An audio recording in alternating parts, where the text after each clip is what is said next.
Šiandien iš Rusijos federacijos atkeliauja svarbios naujienos. Ukraina pakeitė savo taikinius, nuo Rusijos naftos pramonės perėjo prie Rusijos gynybos pramonės bazės. Ukrainos dronų bangos, smingančios į Rusijos gamyklas, kurios pačios gamina sprogmenis, tik dar labiau sustiprino fejerverkų šou ir padarė neatitaisomą strateginę žalą Rusijos karinės tiekimo grandiniai.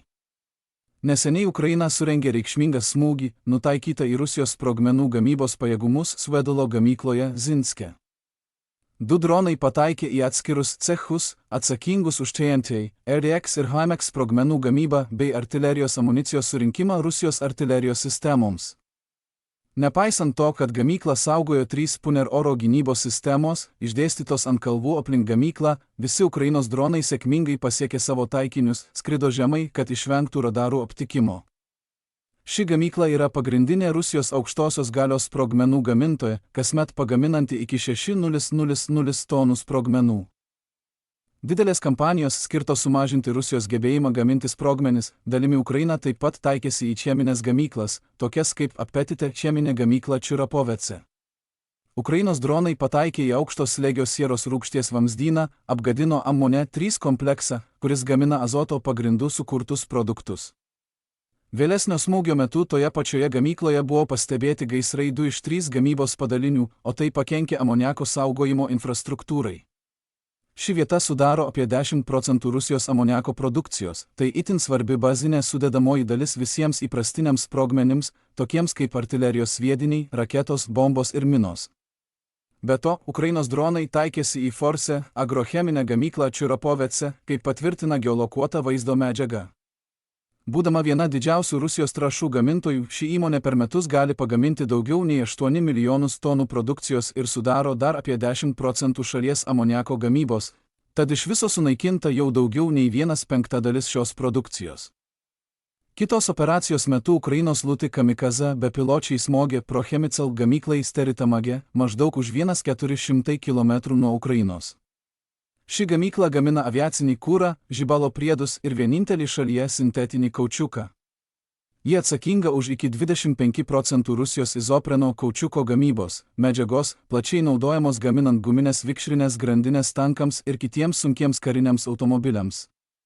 Be cheminės gamybos, Ukraina taikosi ir į gamyklas, kurios gamina pažangius techninius komponentus Rusijos ginklų sistemoms.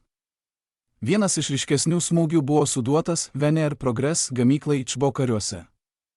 Ataka buvo įvykdyta naudojant Flamingo sparnuotąją raketą kartu su Luti dronais. Dronai išsekino Rusijos oro gynybą, kad raketa galėtų pasiekti taikinį, apgadindama vienas iš gamyklos pastatų ir teritoriją prie pagrindinio įėjimo. Tai yra pagrindinė gamykla, gaminanti komponentus, skirtus apsaugoti navigacijos sistemas nuo elektroninio karo, naudojant adaptyvių antenų masyvus. Šie moduliai naudojami planiruojamose bombose, sparnuotosiose raketose ir Shahed dronuose.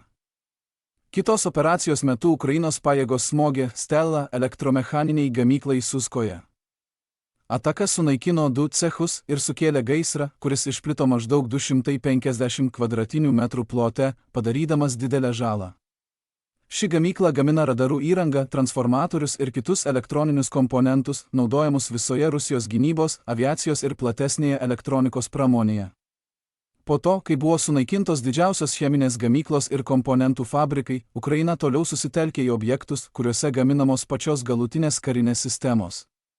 Vienas iš tokių smūgių buvo nukreiptas į Atlanter dronų gamyklą Taganroge, kur Neptune raketos pataikė į šį objektą. Po smūgio buvo pastebėtas didelis gaisras, kuris sunaikino 2 pastatus ir apgadino dar 4, taip pat konteinerių aikštelę, kurioje buvo laikoma įranga. Ši gamykla dalyvauja gaminant Molina dronus, Orion žvalgybinius dronus ir kitus komponentus susijusius su Rusijos bepiločių orlaivių bei kosminių technologijų plėtra. Kito smūgio metu tame pačiame mieste Ukrainos pajėgos pataikė į dar vienas bepiločių orlaivių gamybos vietą ir į barjerinių orlaivių gamyklą. Ataka apgadino dronų gamybos cechus ir infrastruktūrą susijusią su orlaivių modernizavimu.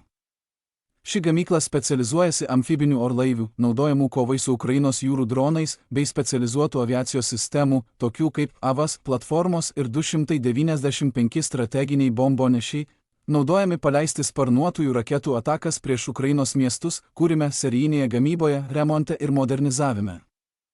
Apskritai išplėsta Ukrainos smūgių kampanija daro strateginę žalą Rusijos gynybos pramonės bazei, taikydamas į sprogmenis, cheminių medžiagų pirmtakus, svarbiausius komponentus ir galutinės sistemas.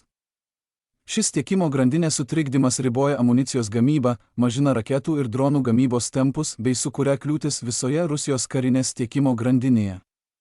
Ilgainiui tai gali lemti mažiau plataus masto smūgių bangų prieš Ukrainą, sumažėjusi artilerijos intensyvumą fronto linijose ir vis didesnius sunkumus Rusijai papildyti pažangės ginkluotės sistemas tokiu tempu, kokio reikia nuolatiniams aukšto intensyvumo veiksmams.